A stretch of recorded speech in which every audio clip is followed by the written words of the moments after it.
They said the ranch was empty. 20 miles east of Deadwood, across the wind-worn flats and up through the pinyon chokes, the Claiborne place sat half swallowed by dust and time. 3 buildings remained upright: the main house, a lean-to barn, and a crooked shed that had once been a smithy. The land hadn't seen cattle in 5 winters, nor a human footprint since the youngest Claiborne boy bled out in the snow. Folks said the last thing to die there was the land itself, starved of hands to work it and hearts to believe in it. So when a stagecoach appeared one dry March morning, creaking and groaning into that silence, it drew the eyes of vultures and ghosts alike. She stepped out slowly. The driver didn't offer a hand. He'd barely spoken during the journey except to curse the road and spit tobacco. She didn't mind. Her name was Eleanor, and she'd learned to like silence more than kindness. She wore widow black, though she'd never married. That had been part of the lie.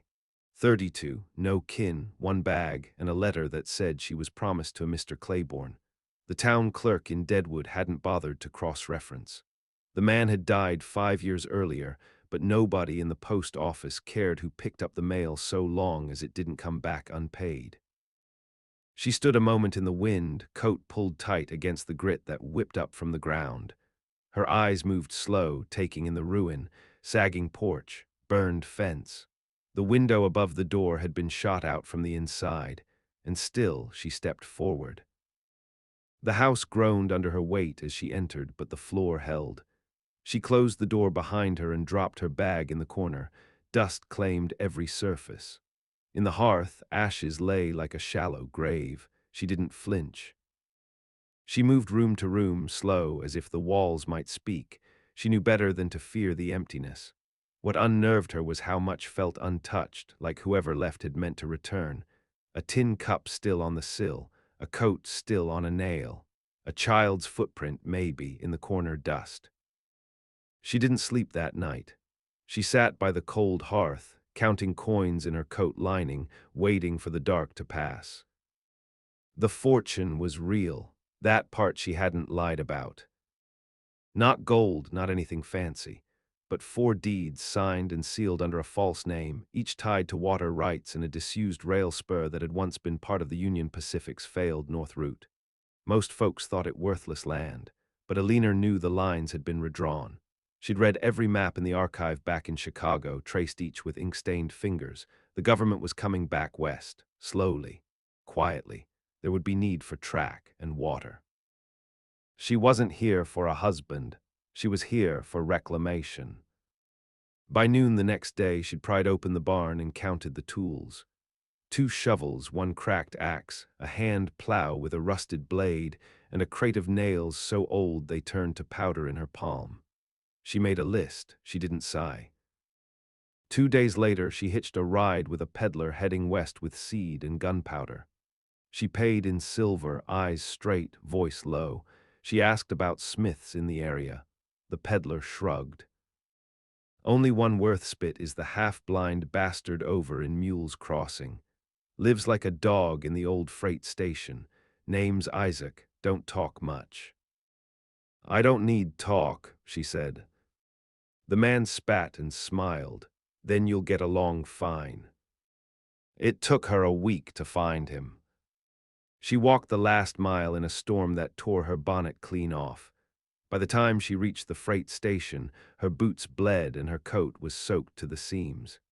She stood in the doorway, dripping, and watched him hammer steel. He was broad and scarred, face dark from soot and sun. One eye clouded like a winter sky. The other watched her without blinking.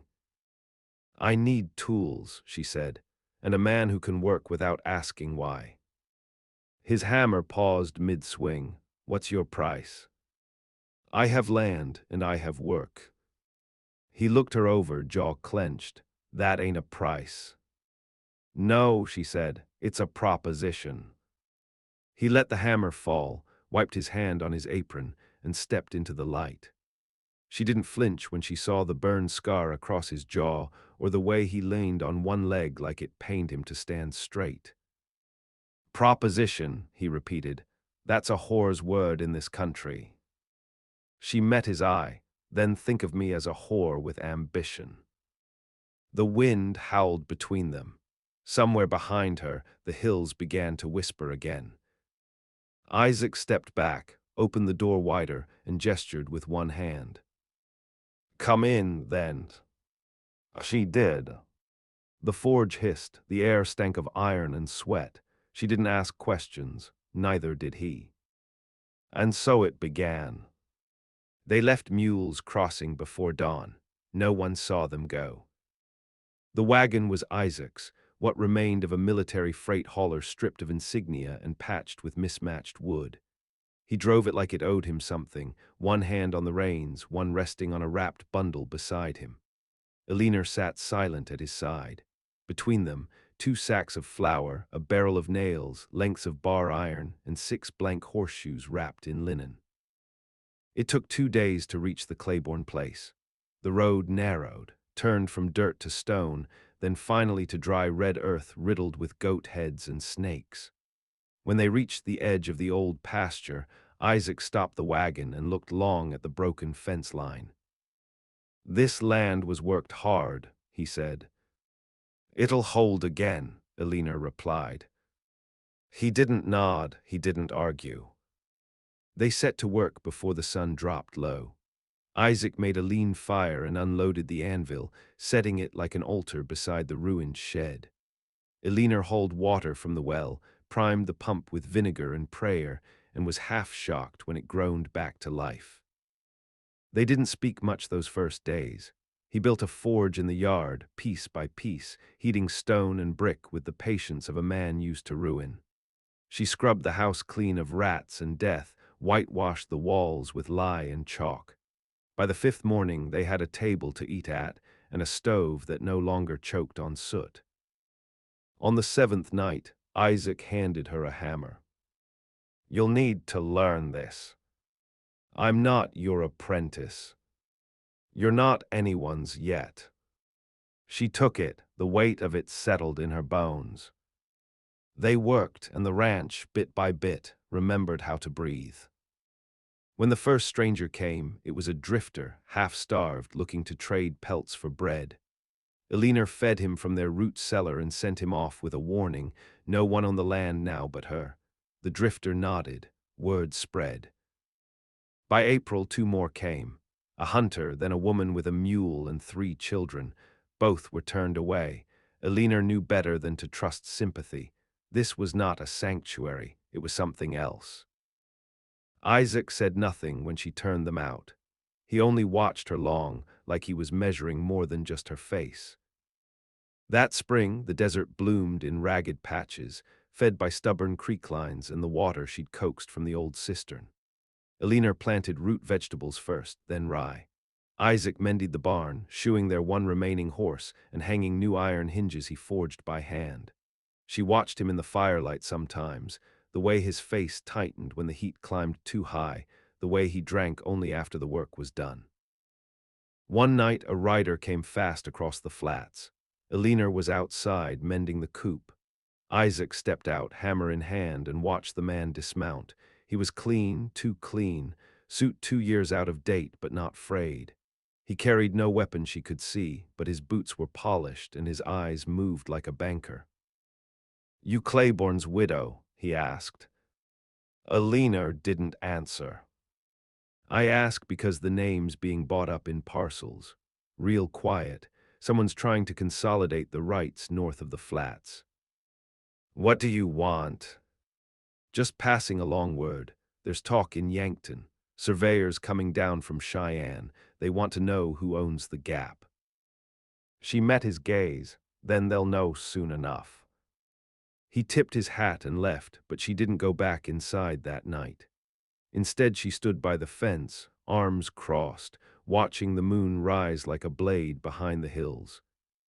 Later, in the dim light of the forge, she pulled out the deeds again. Isaac watched her from across the flame. "You knew this was coming." She nodded. "You still going to play farmer?" "I didn't come here to plant carrots." "Then say it." "I came to claim what's owed," she said, and I won't leave it to men in suits." He looked at her long, then turned back to the iron. "What do you need?" "Fences, strong ones. I'll need to mark the land, and I'll need to ride."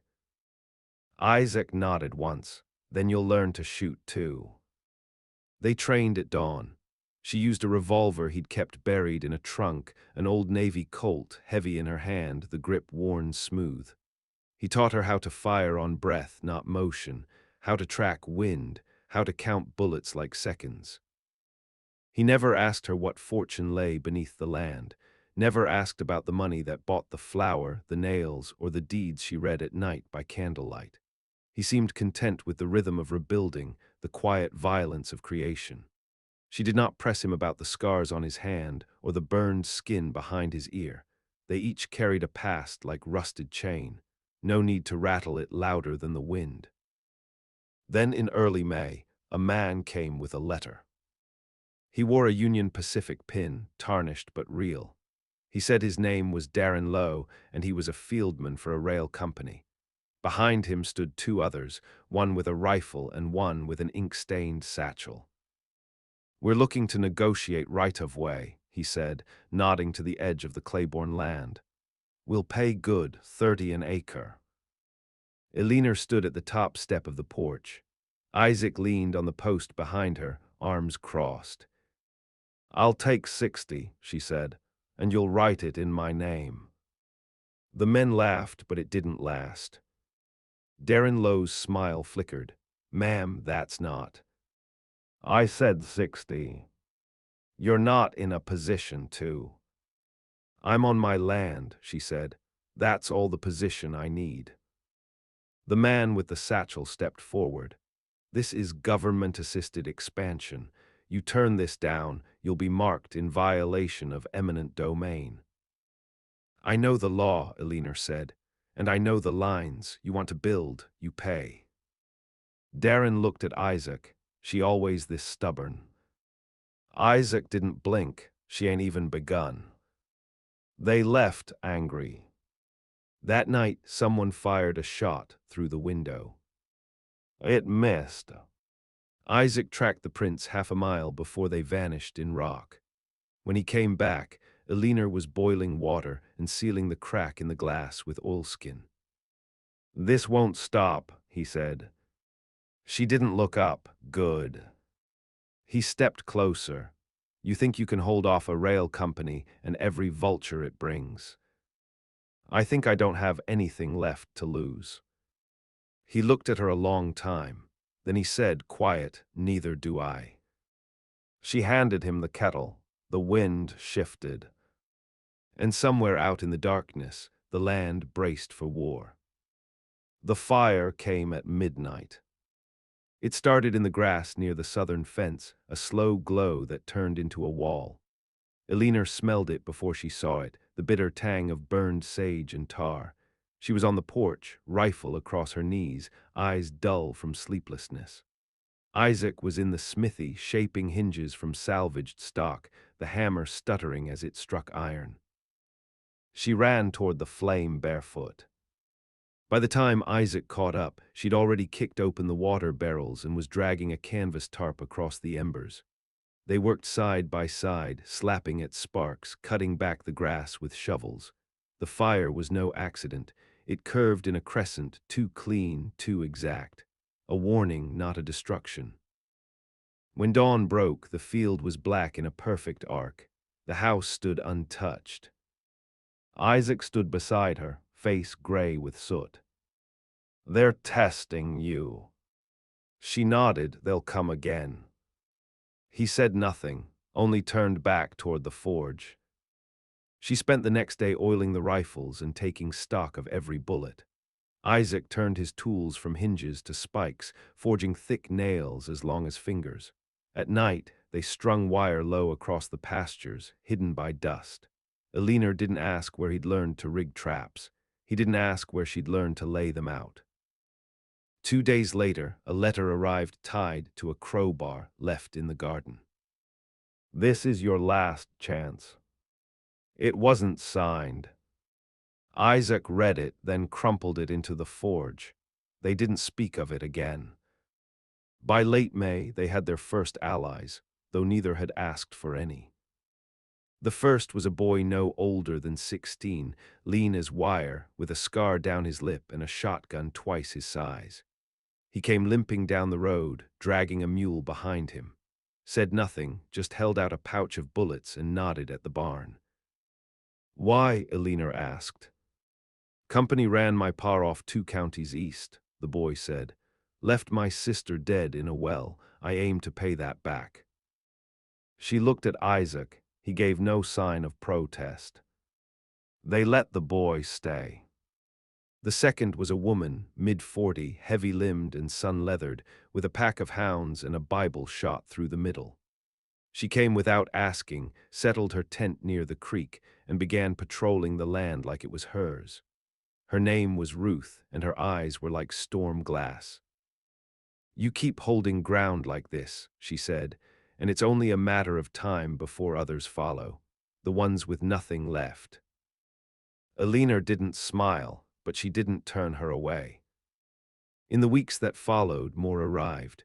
A tinker with a rusted wagon, a widow who could shoot the eye off a hawk, a former deputy with one hand and a ledger of names carved into his belt. None asked for food, none asked for shelter.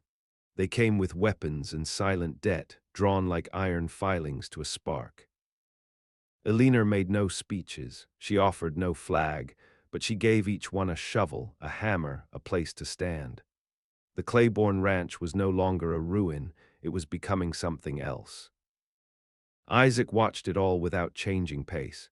He kept the forge burning from dawn till dark, built horseshoes, hinges, spikes, and gate locks.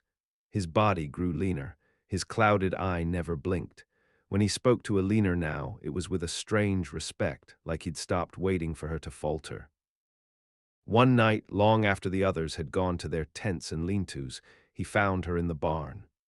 She was running her fingers over an old map, smoothing its creases with a care that looked like grief. "What did they take from you?" he asked. She didn't look up. "A child," he guessed. She shook her head. "A family." Her voice was low. "My name, my choice. They buried me in a boarding house ledger and made me a servant of things I never touched." He didn't press further. Outside, an owl cried. Inside, the forge hissed in the distance, the only sound that had come to feel like peace. That summer, the company made their first real move. A group of men rode in from the east, well-armed, clean-shaven, paid to kill. There were 8 of them, and they wore badges that meant nothing anymore, deputies turned mercenaries. They came just after noon, riding 2 abreast through the dust, stopping 50 paces from the house. The leader tipped his hat. "We're here to repossess what's been claimed unlawfully." Elena stepped down from the porch, rifle slung across her back. "You'll have to specify," she said. "We've claimed quite a bit." The man grinned. "We're being paid to clear the land, make it ready for survey. I suggest you step aside." Isaac stepped beside her. Ruth appeared at the edge of the field, dogs at her heel. The boy with the shotgun climbed to the barn roof and took aim. Elena crossed her arms. "I suggest you draw faster." The first shot came from the trees, a warning. The second dropped one of the riders clean off his horse. It was over in a minute. 5 of the men fled, 1 died in the field, 2 were wounded and left behind. Elena walked among them, quiet, and dropped a bucket of water at their feet. "Tell your paymaster," she said, "next time we bury you." They limped off into the dust. Isaac never stopped watching the trees. That night, Elena stood on the roof of the main house, watching the moon rise. Isaac climbed up beside her, carrying a flask and 2 tin cups. He poured without speaking. They drank in silence. "You think they'll come in greater number?" he asked. "Yes." "You afraid?" "No." He looked at her. "Why not?" She turned toward the darkness. Because they think I came here to live. He nodded. But I didn't, she said. I came here to end something, and I'm not finished. Below them, the land stretched wide and waiting.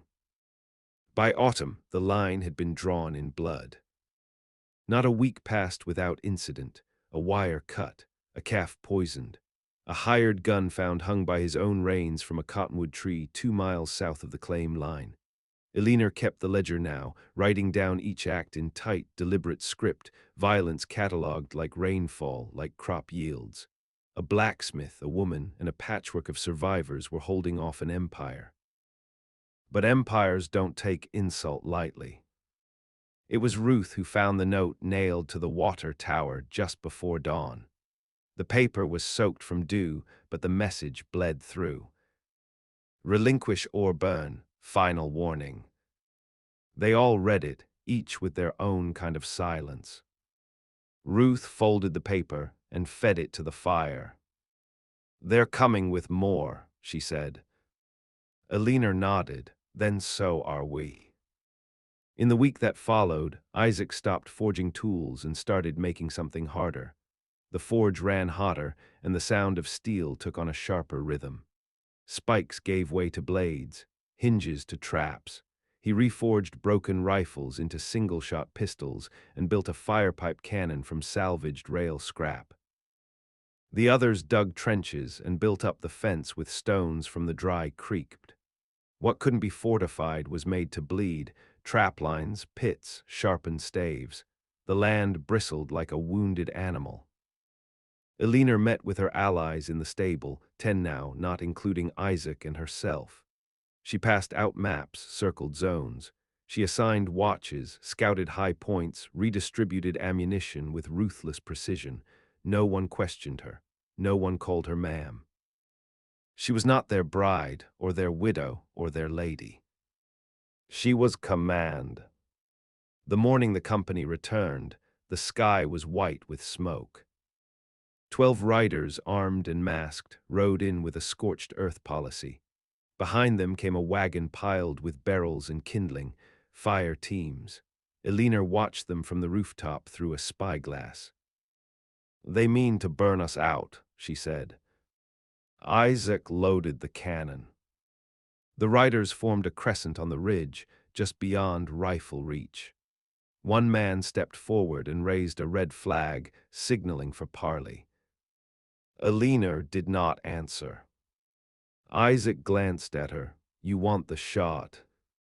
She lowered the glass. Wait. The flag stayed up for 3 minutes, then dropped. The man mounted again and signaled. The wagon rolled forward. Eleanor raised her arm. Now. The cannon fired with a scream that shook the rafters. The wagon exploded before it cleared the hill, throwing fire and iron into the line of riders. 2 men fell instantly. The rest scattered. From the tree line, Ruth opened fire.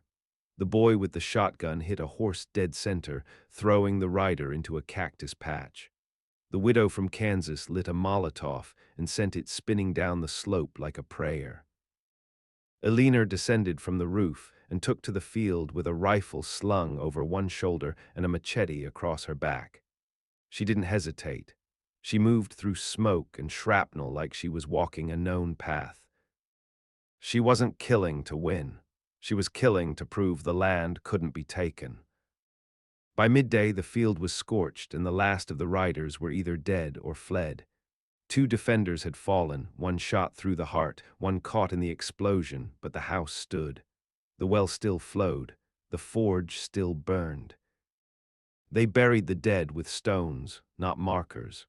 Ruth said a prayer that sounded more like a threat. Isaac washed his hands in the creek and didn't speak until nightfall. When he did, it was to Eleanor alone, sitting at the edge of the porch with a knife across her knees. They won't stop, he said. She nodded. But I've seen what you're building here, he continued, and I'm not running. Neither am I. He sat beside her. The moon cast him in silver, the clouded eye milky and soft. I knew men who built towns from nothing, he said. Rail towns, tent cities, places gone by spring, but this is different. He nodded, because this ain't about surviving. No, she said, it's about justice. They didn't speak again that night. The next day, a man arrived under white flag, but he wasn't from the company. He wore a miner's coat and had a leather ledger under his arm. He asked for a leaner by name. I represent a private syndicate in Chicago, he said. We've been watching the land deals, watching you. They want to back you. I don't need backing, she replied. You will when the federal troops come. She said nothing. They won't just send riders next time, the man said. They'll send black-badged men with contracts in their coat pockets and law behind their boots. He opened the ledger. Inside, a bond draft, enough money to fund a private militia, enough to buy votes in Deadwood, enough to bury the company in their own paperwork. All we ask is a share. Eliner didn't blink. You want a cut of the land. Of the future, the man said. This will be a rail hub someday, a crossroads. She stared at the draft, not with greed, with calculation. Behind her, Isaac stood in the doorway, arms crossed, waiting. She turned to the man. Leave the draft, she said. You'll get your answer in 7 days. He smiled, bowed, and walked back into the smoke-hued horizon. That night, Eliner sat by the map table and traced new borders, not just of her land, but of what it could become. A settlement, a junction, a lawless territory turned sovereign. She didn't want a throne, she wanted a firewall, a place where no name could be bought, no woman erased, no child buried under paper lies. Isaac sat across from her. If you take their money, he said, you owe them. I've owed worse. He shook his head. You'll have to lead them, not just fight. She didn't answer, but her hand hovered over the map like it was already a kingdom. The next morning she gathered the survivors, those who'd fought, built, bled. She showed them the draft, explained the offer, explained the future. No one argued. They didn't want a queen, but they would follow a war widow with no grave. They raised no flag. They built a tower, a signal fire, a warning. And the company, watching from miles away, began to understand. The ranch was no longer just land. It was resistance. It was revenge.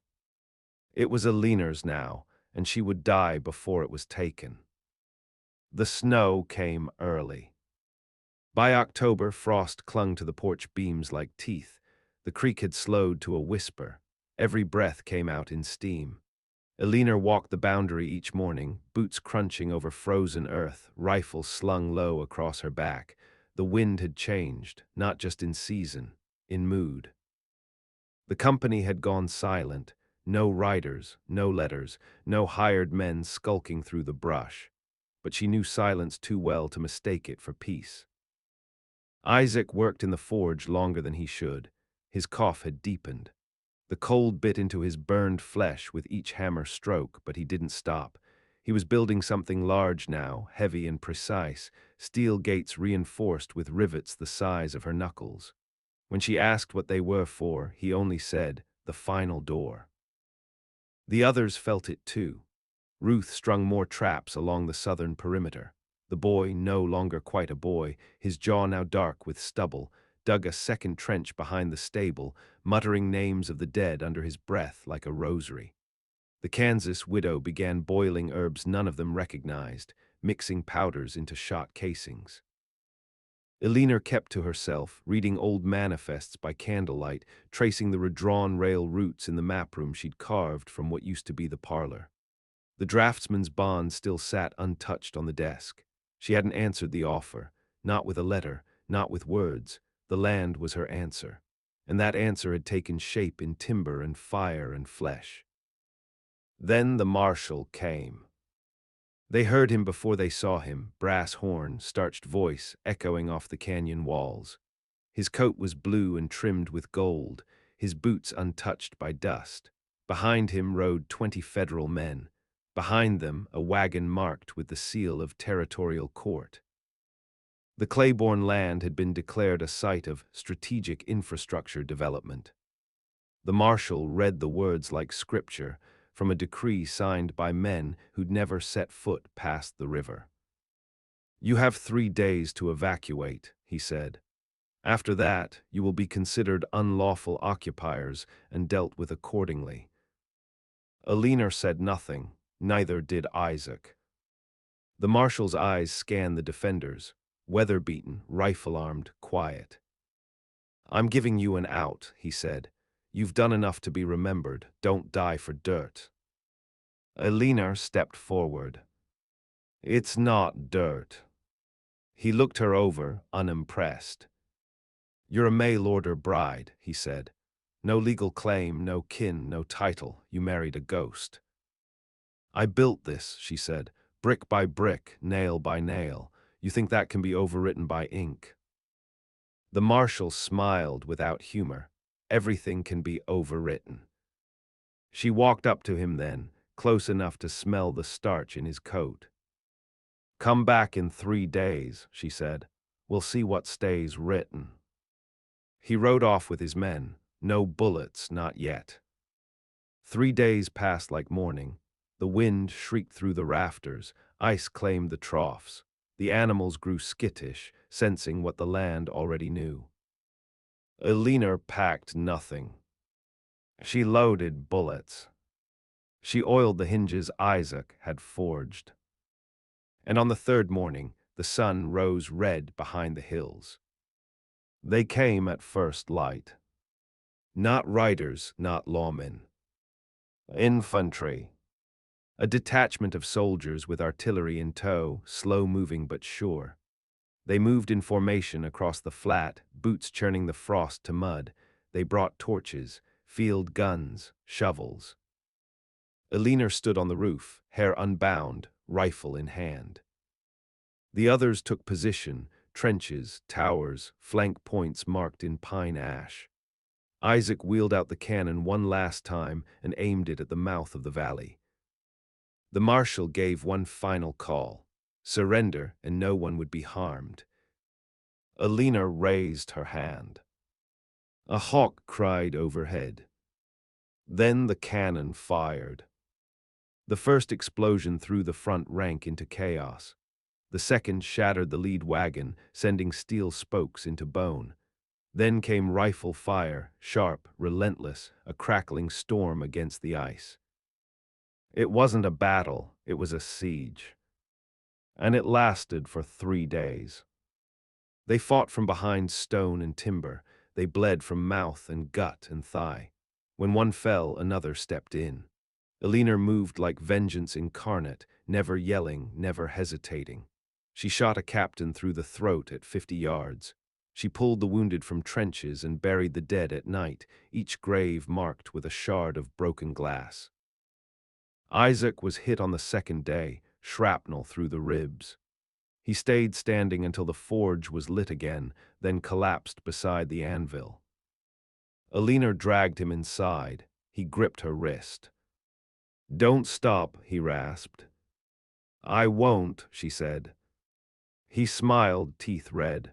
"Then this won't end us." When it was over, smoke choked the sky. The soldiers broke and fled, leaving behind their dead and dying. The marshal was never found. Some said he was taken by the land itself, swallowed into a pit or strung from a tree by those too quiet to notice. The Claiborne ranch stood. Scorched, blood-soaked, but standing. Isaac never left the forge again. His wounds festered through winter, and by the thaw he was gone. Alina buried him beneath the blacksmith's shed, his hammer placed atop the soil like a tombstone. She did not cry.